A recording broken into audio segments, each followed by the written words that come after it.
La taille de l'économie a donc un lien direct avec les dommages que nous exerçons sur l'environnement, et le caractère exponentiel de la croissance est doublement problématique. Une exponentielle est une courbe qui augmente de plus en plus vite. Si nous prenons la moyenne de la croissance mondiale, qui est de 2% par an à l'échelle mondiale, l'économie double de taille tous les 35 ans. Mais il y a un second problème qui est que la croissance du PIB mondial augmente au même rythme que celle de la consommation énergétique et de matières premières. Ce qui signifie que tous les 35 ans, nous doublons notre consommation énergétique et notre consommation de matières premières, ce qui est intenable sur le long terme.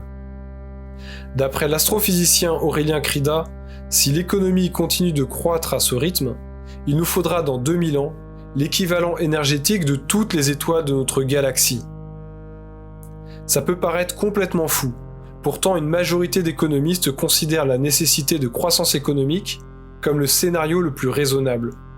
En fait, cette question soulève l'une des plus grandes controverses modernes de l'économie, celle du découplage.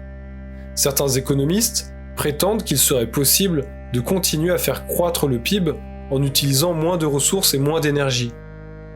À l'heure où je vous parle, il n'y a aucune preuve historique ni aucun moyen sérieux pour parvenir à ce fameux découplage. Les données du JR, qui est l'équivalent du GIEC mais concernant les ressources, démontrent même l'inverse. Il y a un surcouplage à l'œuvre, c'est-à-dire que nous consommons de plus en plus de ressources et d'énergie pour faire croître le PIB. Ces postulats économiques reposent donc sur des croyances en contradiction avec l'observation du monde physique et biologique.